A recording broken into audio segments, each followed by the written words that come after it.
50 number bio में भी कटेगा, फिजिक्स में भी कटेगा। 150 नंबर का गैप आ गया। अब कहते हो ना मेरे नंबर 400 आ रहे, 550 आ रहे, 500 आ रहे। गैप समझदारी के लिए इतना काफी है कि भाई एनसीईआरटी भगवान है। एक चैप्टर लूं, एक एग्जांपल दूं, 2 मिनट रुकना। और ये सवाल कहां से आ रहा है तो सीधा एनसीईआरटी हाईलाइट भी करके दिखा दिया। और ये सारी चीजें नोट्स का पार्ट नहीं होता है, क्योंकि मैं भी तो कोचिंग में ही पढ़ा रहा हूं भाई, मुझे तो आइडिया है ना। ये वीडियो बहुत सारे कोचिंग वालों को, टीचर्स को बुरा लग सकता है, लेकिन मेरा जो बच्चा है ना, उसकी बहुत सारी गलतफहमियां दूर हो जाएंगी।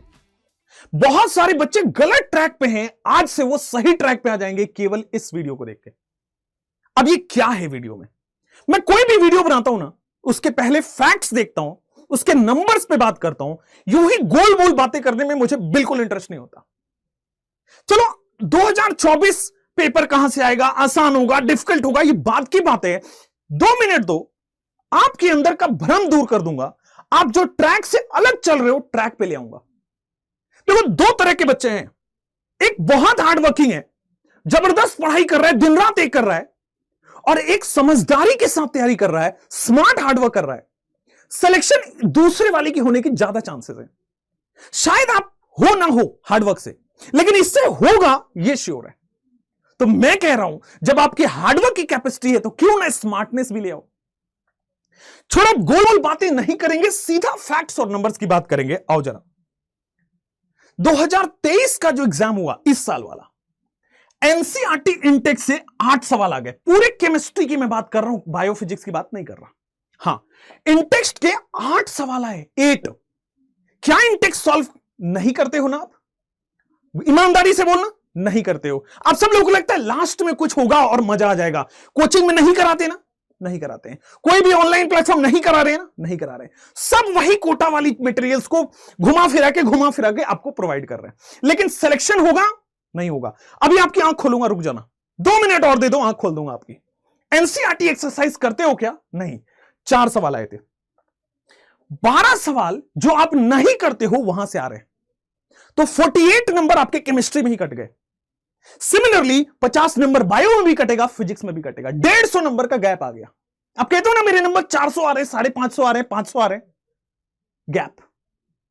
एनसीईआरटी लाइन का मतलब, एनसीईआरटी के लाइन बाय लाइन आपको कहता ना पढ़ने के लिए, बेटे 32 सवाल आए थे डायरेक्टली लाइन से, और कुछ सवाल जो हैं वो लाइन से हटके एप्लीकेशन से आए थे। हां, वो एनसीईआरटी में लिखा हुआ है, लेकिन डायरेक्टली एनसीईआरटी से ना पूछ के एप्लीकेशन पूछ लिया था। तो अगर आप एनसीईआरटी पढ़ोगे, ये तीनों करोगे, तो वो बचे हुए सवाल भी हो जाएंगे। आप देखो 2022 में भी लगभग सिमिलर ट्रेंड है, 21 में भी सिमिलर ट्रेंड है, 20 में भी सिमिलर ट्रेंड है। समझदारी के लिए इतना काफी है कि भाई एनसीईआरटी भगवान है। एक चैप्टर लूं, एक एग्जांपल दूं, 2 मिनट रुकना। ये डीएनएफ ब्लॉक का एनालिसिस करके दे रहा हूं। सबसे लास्ट में पढ़ते हैं ना, कोचिंग में भी सबसे लास्ट में पढ़ाते हैं, ऑनलाइन में भी सबसे लास्ट में पढ़ाते हैं। इसका वेटेज जरा देखो, 3 सवाल, 2 सवाल, 2 सवाल, 4 सवाल, 2 सवाल, 2 सवाल। कहने का मतलब है भाई 2 सवाल तो आएगा ही, अगर किस्मत खुली रही तो बेटा 3 सवाल आ गए। लेकिन 1 मिनट और दोगे तो बताऊंगा। ये देखना जरा, ये 2023 का सवाल है। जब भी डीएनएफ ब्लॉक पढ़ाया जाता है तो सीधा सीधा आपको कंपाउंड्स के KMnO4 बहुत इंपॉर्टेंट है, K2CR2 बहुत इंपॉर्टेंट है। बेटा पिछले 5 सवाल में कोई सवाल ही नहीं आया, उसमें पिछले 5 साल में कोई सवाल नहीं आया। आपको कोई पढ़ाता है ये वाला चीज इन टेक्स्ट? नहीं। ईमानदारी, अगेन कोचिंग नहीं पढ़ाएंगे वो, क्योंकि यार वो ट्रेंड नहीं है उनका। अगर वो पढ़ा देंगे, इतने फी नहीं ले पाएंगे और वगैरह वगैरह, काम नहीं हो पाएगा। आप अगेन ट्रैप में हो। मैं आपको बता रहा हूं, सवाल आएगा इंटेक्स से। सवाल कहां से आएगा भाई, ये देखना। ये क्वेश्चन 2023 इसी साल का पेपर है बेटा। पेज नंबर 17 पे ऑक्साइड एंड ऑक्सोनाइन मैं लिख के देता हूं, किसी का भी नोट्स हो, कहीं का भी नोट्स हो, जरा ये नोट्स में दिखा देना। और मैं आपको गारंटी करता हूं, मेरा लास्ट ईयर का नोट्स उठा के देख लो, उसमें नहीं मिले तो मैं पढ़ाना छोड़ दूंगा। इनऑर्गेनिक बड़ी आसान है, बहुत ज्यादा आसान है। हां, अगर आप एनसीईआरटी को सब कुछ मान के चलते हो तो। मैं फैक्ट्स और प्रूफ के साथ बात करता हूं। जरा तीसरा सवाल जो इस साल आया था वो देखना। ये केवल एनसीईआरटी, ये कोई डीएनएफ ब्लॉक में नहीं पढ़ाता, कोई नहीं, कहीं नहीं। मैंने सबका देखा है भाई, ऐसा नहीं है कि मैं रिसर्च नहीं करता। ये इनॉट वैल्यू कोई नहीं बताता है, बताता है तो ऊपर ऊपर से बता के निकल जाता है, क्योंकि ये इलेक्ट्रोकेमिस्ट्री, एसआरपी वाले टॉपिक से है, reduction potential, standard reduction potential, standard electrode potential वाले टॉपिक से है। ये एसआरपी यूज होकर सॉल्यूशन आता है और एनसीईआरटी के इस वाले पैराग्राफ में लिखा हुआ है। क्या मैं मैच कर दूं? आपको मैं 2022 का क्वेश्चन दिखाऊं, जो आप पढ़ रहे हो वहां से सवाल ही नहीं आता। मेरा यह प्रूव करना था। 2022 में भी यह सवाल गैडोलिनियम पे, जरा बताना, केवल ऑक्सीडेशन स्टेट पढ़ाया जाता है और सीधा बेसिक कैरेक्टर पढ़ा के आगे बढ़ जाते हैं, लेकिन किसी ने एक्सचेंज एनर्जी की बात की नहीं। एनसीईआरटी ने बेटा यहां पे एक्सचेंज इंथैल्पी की बात की है और वहीं से सवाल आएगा। किसी के नोट्स में नहीं मिलेगा, मैं आपको लिख के भी दे रहा हूं, फिर भी सब कोटा वाले मुझे पता है। मैं ऐसा नहीं कह रहा कि वो खराब पढ़ा रहे, मैं ऐसा कह रहा कि भाई जो जो आना है वो नहीं पढ़ाया जा रहा आपको।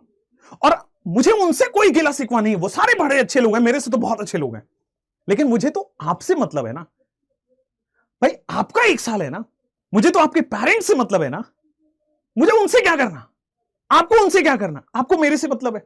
मैं पढ़ा रहा हूं आपको, मैं आपको ये सेम चीज, ये देखना, ये रिएक्शन, पहला रिएक्शन I2 से आयोडेट बन रहा है। सेम क्वेश्चन पूछा बेटा, चेंज इन ऑक्सीडेशन स्टेट बताओ। नेक्स्ट इधर आओ जरा। जिरकोनियम हॉफनियम, वैसे तो पीरियोडिक टेबल में पढ़ाते हैं, सीधा सीधा डेटा दिया है भाई। ये सब चीजों पे फोकस कम होता है। कौन ये बताएगा कि सर ये एक्टिनाइड कॉन्ट्रैक्शन, ये बताओ जहां कहीं बताया जाता है ये वाली चीजें, किसी के नोट्स में मिलेगा आपको? नहीं। जनरल चीजें ऊपर से एनसीईआरटी में मिला के पढ़ा देते हैं, लेकिन क्वेश्चन कहां से आ रहा है? डेप्थ अंडर के लाइन से। बेटा किसने बताया La+3 Ce+4 वाला? किसने बताया F0 F14 वाला? यहां सवाल आया। चलो खैर, शायद आपको वीडियो बोरिंग लग रहा होगा कि सर आप तो पढ़ाई की बातें कर रहे हो। मैं ये पीडीएफ आपको टेलीग्राम में डलवा रहा हूं, जरा चेक कर लेना। पेज नंबर के साथ वेल रिसर्च्ड कंटेंट के साथ आता हूं और घुमा फिरा के बात नहीं करूंगा। देखो, अगर आपको वही करना है जो आप पिछले साल भी किए थे, सिलेक्शन नहीं होगा, क्योंकि उस साल भी नहीं हुआ था। अगर आपने अपने समझदारी अपने लगा ली, स्मार्ट हार्डवर्क पे आ गए कि हां सर पढ़ूंगा, लेकिन एनसीईआरटी को सबसे टॉप प्रायोरिटी रखे, तो सिलेक्शन होगा। अब देख लो ये वाले सवाल कहां पढ़ाते हैं यार कोई, मतलब कि कौन ज्यादा एसिडिक कौन कम acidic, overall decrease, F0 F14। भाई F ब्लॉक को तो ऐसे निपटाते हैं, मतलब 30-35 मिनट में। आप मैं टीचर्स की बात नहीं कर रहा, मैं आपकी बात कर रहा हूं। और ये सवाल कहां से आ रहा है? तो सीधा एनसीईआरटी हाईलाइट भी करके दिखा दिया भाई। और ये सारी चीजें नोट्स का पार्ट नहीं होता है, क्योंकि मैं भी तो कोचिंग में ही पढ़ा रहा हूं भाई, मुझे तो आइडिया है ना क्यों मैं कोटा छोड़ के इधर शिफ्ट हो गया था। क्यों बहुत सारे लोग बहुत सारी नीचे गिराने की कोशिश करते हैं, फिर भी मैं उठ के खड़ा हुआ और मुझे लगा कि नहीं, बच्चा समझदार होगा तो समझ जाएगा, उसका सिलेक्शन हो जाएगा। मैं आपको बताऊं, ये सब चीजों तो फिर भी पढ़ा देते हैं, लेकिन मेजॉरिटी चीजें छोड़ी जा रही है। खैर, मेरा मुद्दा ये नहीं था भाई, मेरा मुद्दा ये था कि आपको मैं बता पाऊं कि क्या आप सिलेक्शन ले पाओगे। हां, लेकिन मैं फिर आपको बता रहा हूं, रिक्वेस्ट कर रहा हूं, डीएनएफ ब्लॉक के लिए मैं क्या कर रहा हूं। क्या मैं गलतियां बता के निकल जाऊं? नहीं, डीएनएफ ब्लॉक मैं लेके आ रहा हूं आपको मंडे से। अच्छा, ये मैं आपको गारंटी दिला सकता हूं कि एनसीईआरटी का हर लाइन समझा दूंगा। ये मैं आपको गारंटी दिला रहा हूं कि एनसीईआरटी का हर लाइन आपको समझ में आएगा फॉर श्योर। अच्छा, मंडे, अच्छा ट्यूसडे, अच्छा वेडनेसडे, ये 3 दिन है हमारे पास। 3 दिन शाम में 6 बजे। अभी शायद केमिस्ट्री क्लास 5 बजे होती है, बट मैंने अपना टाइम जो आपको चूज किया है शाम में 6 बजे। क्यों? बहुत सारे बच्चे का मैसेज आ रहा है कि सर 6 बजे कर दो। ठीक है सर, अब शाम में 6 से 8 आपको मैं पढ़ाऊंगा। मैं ज्यादा पढ़ाता भी नहीं, आपको पता है। काम की बात, सीधा लाइन समझाओ, सीधा क्वेश्चन कराओ, आगे बढ़ो। अच्छा, आप चाहते हो कि सर मैं डीएनएफ ब्लॉक एनसीईआरटी से पढ़ा दूं?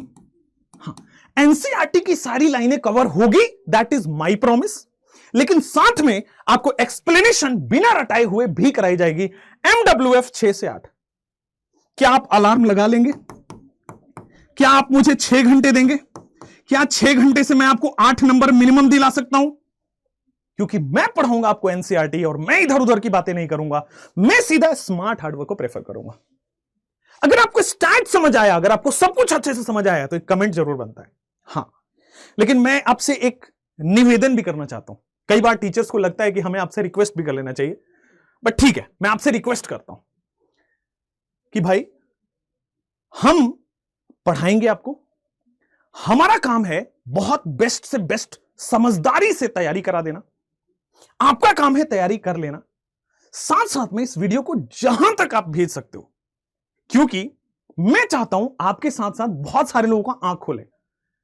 भाई बहुत सारे लोग अभी भी धड़ल्ले से अपने पेरेंट्स का पैसा खर्च कर रहे हैं, अपना खुद का टाइम बर्बाद कर रहे हैं। उनको बचा लो। हमारे देश को एक होना चाहिए, हम सब लोगों को मिलकर काम करना चाहिए। आज देखो कितना प्राउड फीलिंग हो रहा है, G20 हमारे देश में हो रहा है, बड़े बड़े लोग भारत का नाम ले रहे हैं, कितना प्राउड फीलिंग है। तो हम सब जब मिलकर काम करेंगे, क्वालिटी एजुकेशन को बढ़ाएंगे। एजुकेशन को बढ़ाना अच्छी बात है, क्वालिटी एजुकेशन को और अच्छे से बढ़ाना चाहिए। और संकल्प भारत नाम है, ये भारत का नीट का one of the best platform है। मैं किसी और को बुरा नहीं कहता, हम लोग अच्छा कर रहे हैं, ये हम बता रहे हैं आपको। और मैं लगा रहूंगा, आप लोगों को समझाता रहूंगा। एक कमेंट आपसे रिक्वेस्ट करता हूं। Thank you so much, all the best, bye bye, जय हिंद।